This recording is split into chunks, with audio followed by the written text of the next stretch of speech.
और तो वो नारा आजादी वाला कॉन्टेक्स्ट के साथ पूरे देश के लोगों के पास जाना जरूरी है, क्योंकि मैं स्पष्ट करना चाहता हूं आपके माध्यम से, और ये आग्रह है कि जेएनयू को जितना आपने समय दिया है थोड़ा सा समय जरूर दीजिएगा।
नमस्कार, मैं रवीश कुमार मौजूद हूँ जवाहरलाल नेहरू विश्वविद्यालय एडमिनिस्ट्रेटिव ब्लॉक के सामने।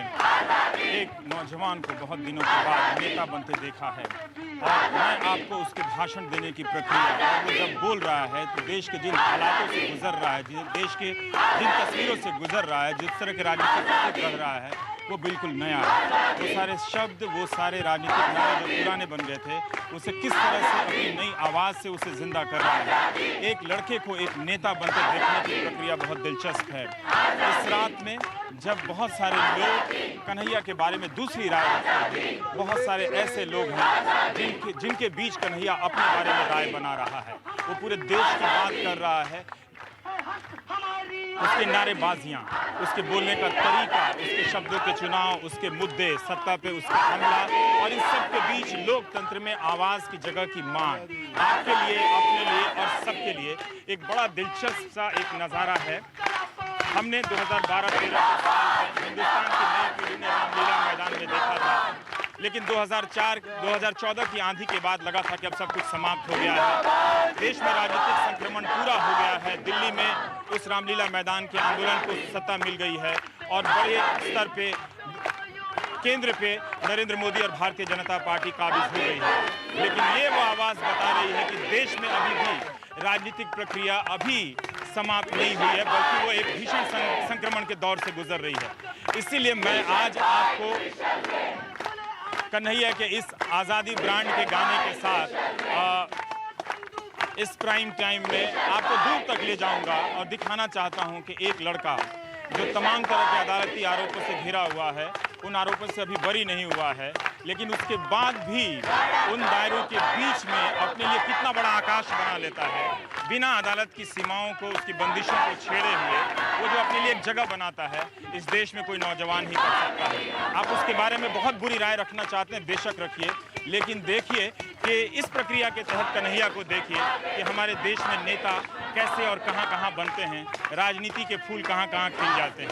वो सिर्फ पार्टियों के मुख्यालय में नहीं खुलते, उनके भीतर भी बड़े-बड़े नेता ज़मीन से उठकर चले आते हैं। ये भी एक चमत्कार है, एक चाय वाले का प्रधानमंत्री बनना, लेकिन ये भी एक चमत्कार जैसा लगता है कि 3000 की कमाई का एक परिवार जेएनयू जैसे प्रबुद्ध संस्थान में आता है और वो सबकी आवाज़ बन जाता है, और वो आवाज़ जिसे दबाने की कोशिश की जाती है, वो उसे किस तरह से अपनी जीत हासिल करता है। ये लड़ाई पूरी नहीं हुई है, कन्हैया अभी पूरी तरह से कन्हैया नहीं बना है, इसलिए वो जो बनने की प्रक्रिया है उसकी यात्रा में आपको ले जाना चाहता हूँ प्राइम टाइम में। शिक्षकों की एकता जिंदाबाद, जिंदाबाद, जिंदाबाद। साथियों,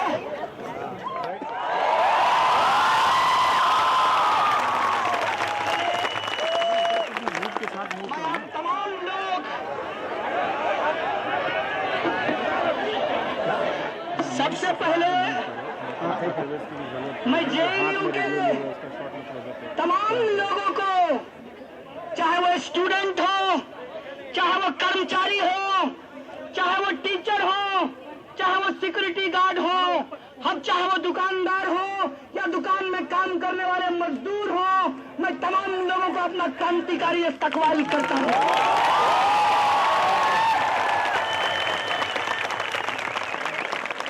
दोस्तों, मैं इस मंच से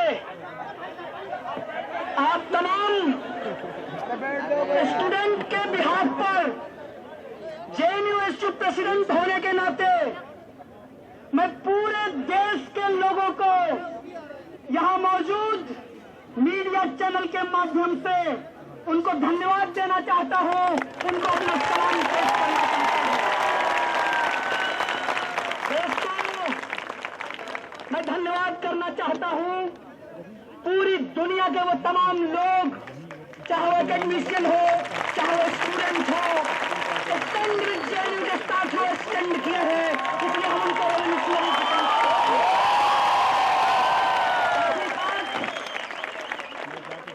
वो तमाम लोग, चाहे वो मीडिया के लोग हो, चाहे वो सिविल सोसाइटी के लोग हो, चाहे वो पॉलिटिकल लोग हो, चाहे वो नॉन पॉलिटिकल लोग हो, वो तमाम लोग आज जो इस जेएनयू को बचाने की लड़ाई के साथ खड़े हैं, जो रोहित वेमुला को न्याय दिलाने के लिए खड़े हैं, उनको मैं लाइफ सलाम पेश करता हूं, उनको धन्यवाद देना चाहता हूं। और मैं विशेष रूप से धन्यवाद देना चाहता हूं इस देश के उन चैनलों को भी धन्यवाद देना चाहता हूं।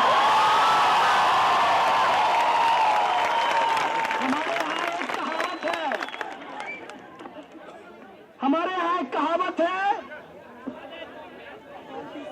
कि बदनाम हुए तो क्या हुआ, नाम नहीं हुआ। कम से कम जेएनयू को बदनाम करने के लिए ही उन्होंने प्राइम टाइम पे जगह दिया। किसी के प्रति कोई नफरत नहीं है, खास करके एबीवीपी के प्रति तो कोई भी नफरत नहीं है। क्यों? वो इसलिए कि हमारे कैंपस का जो एबीवीपी है वो दरअसल बाहर के एबीवीपी से ज्यादा रेशनल है। एबीवीपी के प्रति कोई दुर्भावना नहीं है, क्योंकि हम लोग सच में लोकतांत्रिक लोग हैं। हम लोग सचमुच का संविधान में भरोसा करते हैं, इसीलिए एबीवीपी को दुश्मन की तरह नहीं, विपक्ष की तरह देखते हैं। और लोकतंत्र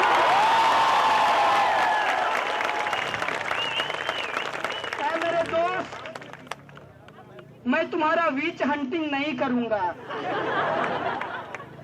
क्योंकि शिकार भी उसका किया जाता है जो शिकार करने के लायक हो।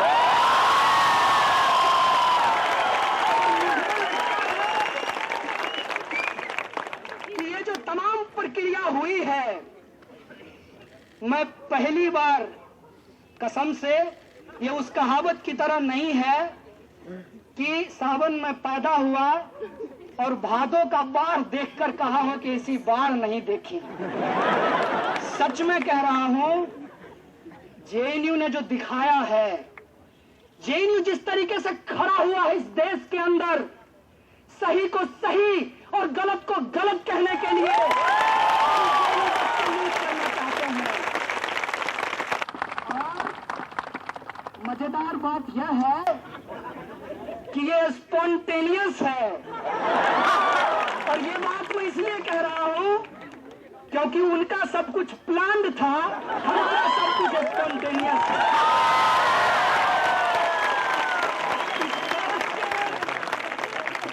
संविधान में, इस देश के कानून में और इस देश की न्याय प्रक्रिया में भरोसा है। इस बात का भी भरोसा है कि बदलाव ही सत्य है। कि मैं आज भाषण नहीं दूंगा, आज मैं सिर्फ अपना अनुभव आपको बताऊंगा पहले पढ़ता ज्यादा था, सिस्टम को झेलता कम था। इस बार पढ़ा कम है, झेला ज्यादा है। इसीलिए जो कहूंगा, जेएनयू में लोग ज्यादा रिसर्च करते हैं, प्राइमरी डेटा है भाई साहब।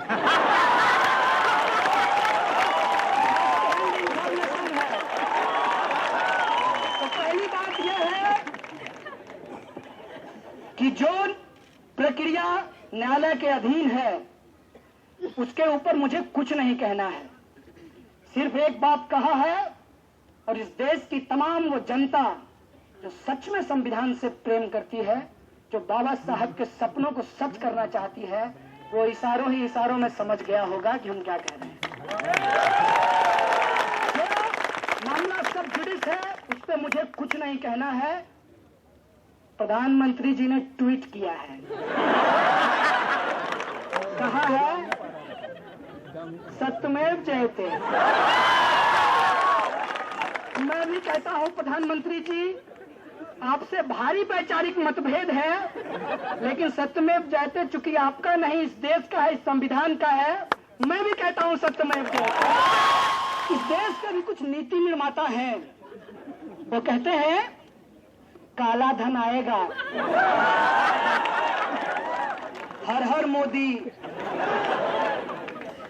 महंगाई कम होगी, बहुत हो गई, सही मत सही है, अब की बार ले आइए, सबका साथ सबका विकास। वो सारे जुमले आज लोगों के जहन में हैं। हालांकि हम भारतीय लोग भूलते जल्दी हैं, लेकिन इस बार का तमाशा इतना बड़ा है कि भूल नहीं पा रहे। तो कोशिश ये है कि उन जुमलों को भुला दिया जाए, और ये जुमलेबाज कर रहे हैं। और उसको कैसे भुलाया जाए? तो ऐसा करो, इस देश के तमाम जो रिसर्च फेलो हैं उनका फेलोशिप बंद कर दो। लोग क्या करने लगेंगे? कहेंगे फेलोशिप दे दीजिए, फेलोशिप दे दीजिए। फिर कहेंगे कि अच्छा ठीक है, जो 5,000 और 8,000 देता था वही कंटिन्यू रहेगा। मतलब बढ़ाने का मामला गया। बोलेगा कौन? जेएनयू।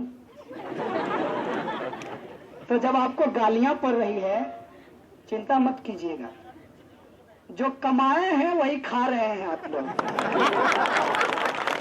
इस देश में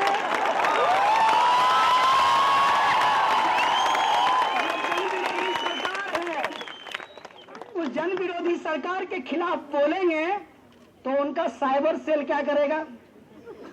वो डॉक्टर वीडियो भेजेगा, वो आपको गालियां भेजेगा। लेकिन ये बहुत गंभीर समय है, इसीलिए इस गंभीर समय में हम लोगों को गंभीरता से कुछ सोचने की जरूरत है कि जेएनयू पे हमला एक नियोजित हमला है, इस बात को आप समझिए। और ये नियोजित हमला इसलिए है कि आप ऑक्यूपाई यूजीसी मूवमेंट को डिलेजिटिमेट करना चाहते हैं। ये नियोजित हमला इसलिए है कि आप रोहित वेमुला के जस्टिस के लिए जो लड़ाई लड़ी जा रही है, उस लड़ाई को आप खत्म करना चाहते हैं। आप जेएनयू का मुद्दा इसलिए प्राइम टाइम पे चला रहे हैं माननीय एक्स-आरएसएस, क्योंकि आप इस देश के लोगों को भुला देना चाहते हैं कि मौजूदा प्रधानमंत्री ने 15 लाख रुपया उनके अकाउंट में आने की बात कही थी। लेकिन एक बात मैं आपको कह देना चाहता हूं, जेएनयू में एडमिशन पाना आसान नहीं है, तो जेएनयू के लोगों को भुला देना भी आसान नहीं है। आप अगर चाहते हैं कि हम भुला देंगे, तो हम आपको बार बार याद करा देना चाहते हैं कि इस देश की सत्ता ने जब जब अत्याचार किया है, जेएनयू से एक बुलंद आवाज आई है, और हम उसी को दोहरा रहे हैं।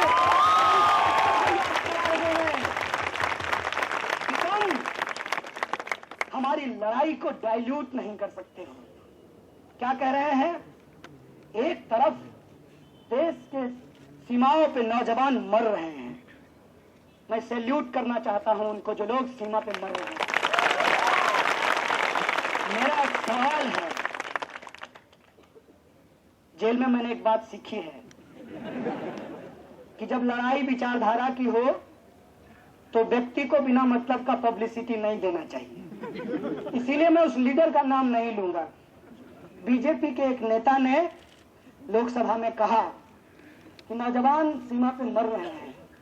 मैं पूछना चाहता हूं कि वो आपका भाई है या फिर इस देश के अंदर जो करोड़ों किसान आत्महत्या कर रहे हैं, जो रोटी उगाते हैं हमारे लिए, और उन नौजवानों के लिए जो उस नौजवान के पिता भी हैं, उसके बारे में तुम क्या कहना चाहते हो? वो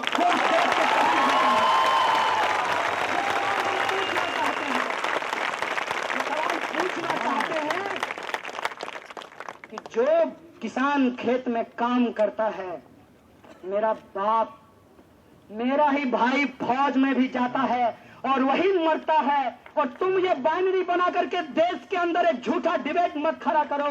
जो देश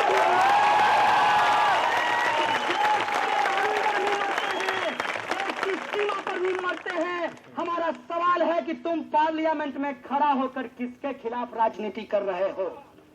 वो जो मर रहे हैं उनकी जिम्मेवारी कौन लेगा? लड़ने वाले लोग जिम्मेवार नहीं हैं, लड़ाने वाले लोग जिम्मेवार हैं। किससे आजादी मांग रहे हो? तुम ही बता दो कि क्या भारत ने किसी को गुलाम कर रखा है? नहीं। तो ऑब्वियसली भारत से नहीं मांग रहे हैं। भारत से नहीं मेरे भाइयों, भारत में आजादी मांग रहे हैं। आप सब लोग जानते हैं कि दिल्ली पुलिस में ज्यादातर लोग हरियाणा से आते हैं। मैं उनको बहुत सैल्यूट करता हूं क्योंकि वो लोग बहुत मेहनती लोग होते हैं। तो हमने कहा ये आरक्षण, बोला जातिवाद बहुत खराब है। हम बोले इसी जातिवाद से तो आजादी चाहते हैं जिससे। बोला इसमें तो कोई गलत नहीं है, इसमें तो कोई देशद्रोह नहीं है। हम बोले आप ये बताइए कि सिस्टम में सबसे ज्यादा पावर किसको है? बोला हमारे डंडे को। बिल्कुल सही बात। क्या आप ये डंडा अपनी इच्छा से चला सकते हैं? बोला नहीं। तुम बोले सारा पावर किसके पास चला गया? बोला जो फर्जी ट्वीट पे स्टेटमेंट दे रहा है। और मैं इस पे ध्यान दिलाना चाहता हूं मीडिया के माध्यम से पूरे मुल्क के लोगों को। सिपाही ने जो मेरी तरह एक आम परिवार का लड़का है, जो मेरी तरह पीएचडी वो भी करना चाहता था लेकिन उसको जेएनयू नहीं मिला, जो मेरी तरह इस देश की व्यवस्था को समझकर लड़ाई को लड़ना चाहता था, साक्षर और शिक्षित का फर्क समझना चाहता था, आज पुलिस की नौकरी कर रहा है।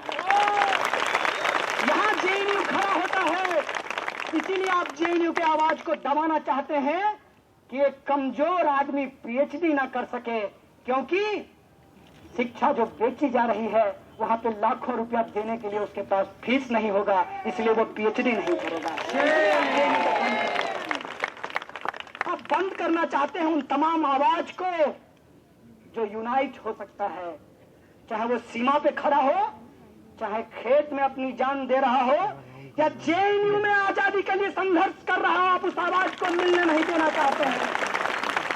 मैं आपको कहना चाहता हूं कि बाबा साहब ने कहा था कि राजनीतिक लोकतंत्र से काम नहीं चलेगा, हम सामाजिक लोकतंत्र स्थापित करेंगे। इसीलिए हम बार बार संविधान की बात करते हैं। और लेनिन ने कहा है democracy is indispensable to socialism. इसीलिए हम डेमोक्रेसी की बात करते हैं, इसीलिए हम फ्रीडम ऑफ एक्सप्रेशन की बात करते हैं, इसीलिए हम इक्वलिटी की बात करते हैं, हम इसीलिए सोशलिज्म की बात करते हैं कि एक चपरासी का बेटा और एक राष्ट्रपति का बेटा एक स्कूल में पढ़ाई कर सके।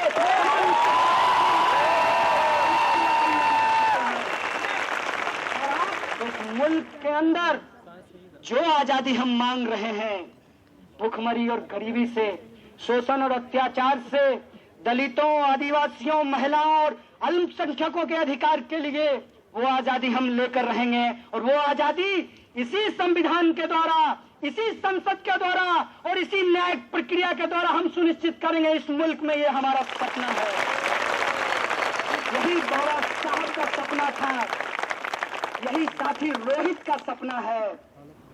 देखो, एक रोहित को मारे हो, उस कंटिन्यूएशन में जिस आंदोलन को तुम दबाना चाहे थे, वो आंदोलन कितना बड़ा बनकर के उभरा है, कितना बड़ा बनकर के इस मुल्क में खड़ा हुआ है, इस बात को देख लो। और मैं जेल के अनुभव से कहना चाहता हूं कि मुझे जेल में 2 बाउल मिला, एक का कलर कटोरी, एक का कलर ब्लू था और दूसरे का कलर लाल था। मैं उस कटोरी को देखकर बार बार ये सोच रहा था कि मुझे डेस्टिनी पे तो कोई भरोसा नहीं है, भगवान को भी नहीं जानते हैं, लेकिन कुछ अच्छा इस देश में होने वाला है। एक साथ लाल और ब्लू कटोरी है, एक प्लेट में, और वो प्लेट मुझे भारत की तरह दिख रहा था और वो ब्लू कटोरी मुझे अम्बेडकराइट मूवमेंट लग रहा था।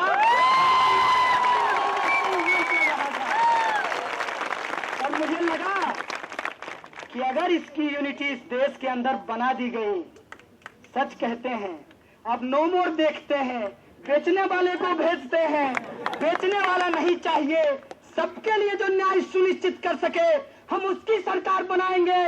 सबका साथ, सबका विकास हम सचमुच का स्थापित करेंगे, ये हमारी लड़ाई है। बहुत दिनों के बाद जेएनयू के स्टूडेंट को जेल भेजा गया है, काफी लंबे समय के बाद, क्योंकि काफी लंबे समय के बाद एक मजेदार बात बता देता हूं जो उससे जुड़ा हुआ है। आज माननीय प्रधानमंत्री जी का आदरणीय,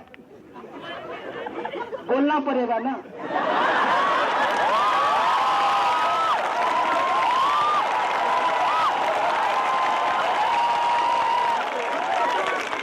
इसको टॉप करके फिर से एक्सपेडिशन लगा दिया गया। तो माननीय प्रधानमंत्री जी कह रहे थे, स्टालिन और खुर्शेव की बात कर रहे थे।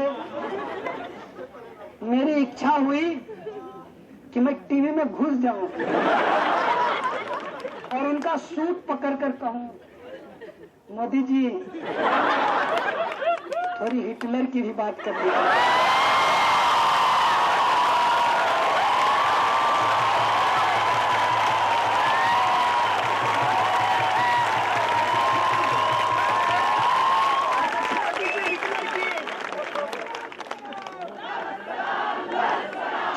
हिटलर की, मुसोलिनी की बात कर दीजिए, जिसकी काली टोपी लगाते हैं,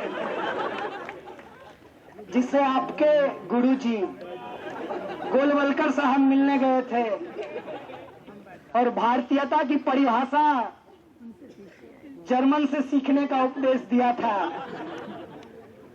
तो हिटलर की बात, खुर्शेव की बात, प्रधानमंत्री जी की बात, उसी वक्त योजना की बात हो रही थी। मन की बात करते हैं, सुनते नहीं।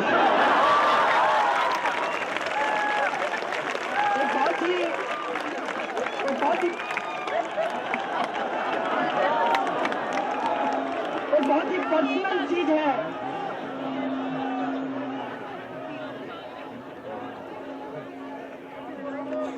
मेरी माँ से आज लगभग 3 महीने के बाद मेरी बात हुई है।